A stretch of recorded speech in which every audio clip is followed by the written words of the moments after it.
আসসালামু আলাইকুম everyone. Special recipes by Shampa থেকে আমি শম্পা। আমি আজকে চাইনিজ ভেজিটেবল তৈরি করব।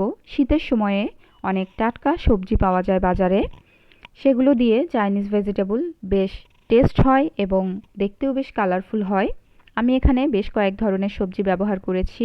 এখানে আমি ব্রকলি, ফুলকপি, পেঁয়াজকলি, গাজর, পেঁপে এবং পেঁয়াজও কিউব করে কেটে নিয়েছি। এগুলো আমি হাফ বয়েল করে নিয়েছি। বয়েল করার সময় অল্প পরিমাণ লবণ এবং সিরকা দিয়ে সিদ্ধ করে নিয়েছি। সিরকা দেওয়ার কারণে সবজির কালারটা টাটকা থাকবে, চেঞ্জ হবে না। রান্নার পরেও কালারটা অনেক ভালো থাকবে, এই কারণে আমি সিরকা দিয়ে নিয়েছি।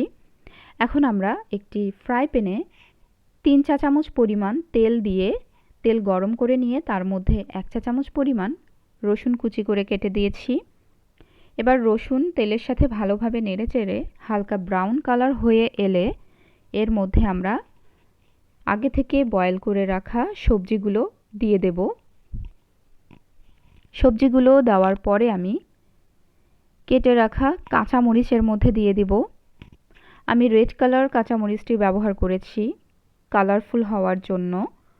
এখানে পেঁয়াজ কলিটি সবুজ মরিচের মতো, এই কারণে আমি এখানে লাল মরিচটি দিয়ে দিলাম। লাল মরিচটি দেওয়ার পরে আমি এর ভিতরে চিকেন স্টক মশলা হাফ পরিমাণ দিয়ে দেব। এরপর আমি এখানে 1 চা চামচ পরিমাণ লেবুর রস দিয়ে দিলাম। এখন আমি চিকেন সিদ্ধ করে রাখা এবং এরকম লম্বা চিকন করে কেটে নেওয়া চিকেনটি দিয়ে দিলাম। এরপর আমি এর ভেতরে গোলমরিচ গুঁড়া দিয়ে দিলাম হাফ চা চামচ পরিমাণ।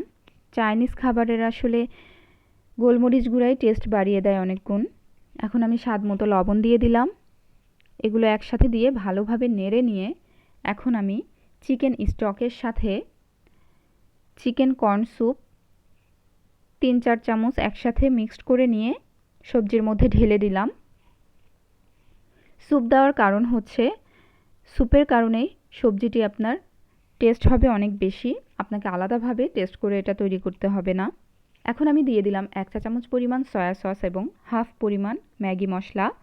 এগুলো দিয়ে আমি ভালোভাবে নেড়ে কিছুক্ষণ এটা রান্না করতে থাকবো।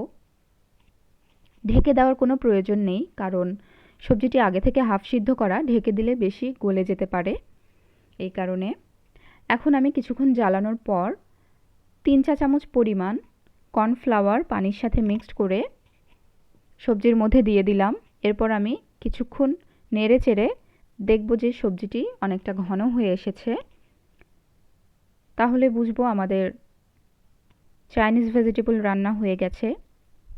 দেখতে পাচ্ছেন আপনারা আমার ভেজিটেবলের থিকনেসটা কি পরিমাণ হয়েছে। পারফেক্ট থিকনেস হয়েছে। এর চেয়ে বেশি বা এর চেয়ে পাতলা হলে খেতে ভালো লাগবে না। এখন আমি পরিবেশন করে নিলাম। দেখতেও কিন্তু বেশ কালারফুল হয়েছে, সবজির কালারগুলো একদম পারফেক্ট আছে সিরকা দিয়ে সিদ্ধ করার কারণে।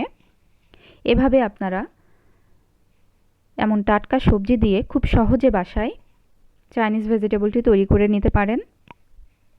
স্যুপ ব্যবহার করলে আসলে আলাদাভাবে আপনাকে স্বাদ বাড়ানোর চিন্তা করতে হবে না। নর্মালি এটার টেস্ট অনেকটা বেড়ে যাবে।